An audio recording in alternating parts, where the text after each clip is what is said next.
Realme mobile வந்து ஆட்டோமேட்டிக்காக சுவிட்ச் ஆஃப் ஆகக்கூடிய ப்ராப்ளத்தை எப்படி வந்து சால்வ் பண்ணுறது அப்படிங்கிறதான் டீட்டெயிலாக அந்த வீடியோவில் வந்து பார்க்க போகிறோம்.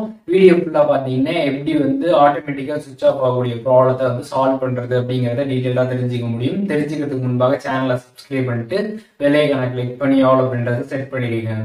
வீடியோக்குள்ளே போகலாம். ரியல்மி மொபைலில் இருக்கக்கூடிய செட்டிங்ஸ் ஆப் வந்து ஓப்பன் பண்ணிடுங்க. ஒன்ஸ் நீங்கள் வந்து ஆப் ஓப்பன் பண்ணிட்டு அங்கே சர்ச் பாக்ஸ் இருக்கும், அதில் வந்து பவர் அப்படின்னு சர்ச் பண்ணிடுங்க. சர்ச் பண்ணதுமே ஸ்கெடியூல் பவர் ஆன் ஆஃப் அப்படின்னு வந்து கொடுத்துருப்பாங்க. ஸோ அதை கிளிக் பண்ணி நீங்கள் வந்து பாருங்கள், அதில் எதுவும் ஆனில் இருக்கா அப்படின்றத பாருங்கள். அதை வந்து ஆனில் இருந்துச்சுன்னா கரெக்டாக அந்த டைமிங்கில் பார்த்தீங்கன்னா உங்களோட மொபைல் ஃபோன் வந்து ஆட்டோமேட்டிக்காக வந்து சுவிட்ச் ஆஃப் வந்து ஆகும். அதனால் இந்த பவர் ஆன் செட்டிங்ஸில் வந்து போய் பாருங்கள், அது எதுவும் ஆனில் இருக்கா அப்படின்றத பாருங்கள். அப்படி ஆனில் இருந்துச்சுன்னா அதை வந்து ஆஃப் பண்ணிக்கோங்க. ஸோ இதெல்லாம் வந்து ஆஃபில் தான் இருக்குது, ஆனாலும் வந்து உங்களோட மொபைல் ஃபோன் வந்து ஆட்டோமேட்டிக்காகவே வந்து சுவிட்ச் ஆஃப் ஆகிட்டு இருக்கு அப்படின்னா அதுக்கு என்ன பண்ணலாம் அப்படின்னு பார்த்தீங்கன்னா, ஜஸ்ட்டு உங்கள் ஃபோனில் செட்டிங்ஸ் போயிடுங்க. செட்டிங்ஸ் ஓப்பன் பண்ணிட்டு அங்கே சர்ச் ஆப்ஷன் இருக்கும், அதில் பார்த்தீங்கன்னா வந்து ரீசெட் அப்படின்னு சர்ச் பண்ணிடுங்க.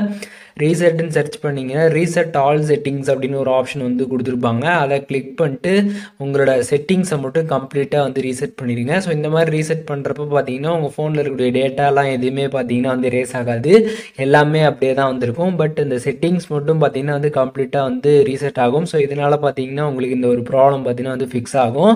அதனால் ரீசெட் ஆல் செட்டிங்ஸ் அப்படின்னு கொடுத்துட்டு உங்களோட ஃபோனை ஒன் டைம் வந்து ரீஸ்டார்ட் வந்து பண்ணிடுங்க. ரீஸ்டார்ட் பண்ணிட்டு அதுக்கப்புறம் நீங்கள் யூஸ் பண்ணி பாருங்கள், உங்களோட மொபைல் ஃபோனில் அந்த ஆட்டோமேட்டிக்காக சுவிட்ச் ஆஃப் ஆகக்கூடிய அந்த ஒரு ப்ராப்ளம் பார்த்தீங்கன்னா கம்ப்ளீட்டாக சால்வ் ஆகிடும். ரியல்மி மொபைல் ஆட்டோமேட்டிக்காக சுவிட்ச் ஆஃப் ஆகக்கூடிய ப்ராப்ளத்தை எப்படி சால்வ் பண்ணுறது அப்படிங்கிறத டீட்டெயிலாக தெரிஞ்சிருப்பீங்கன்னு நினைக்கிறேன். வீடியோ யூஸ்ஃபுல்லாக இருந்துச்சுன்னா லைக் பண்ணிடுங்க. எதுவும் டவுட் இருந்துச்சுன்னா கண்டிப்பாக கமெண்ட்ஸில் மென்ஷன் பண்ணுங்கள், எல்லாருக்குமே ரிப்ளை பண்ணுறேன்.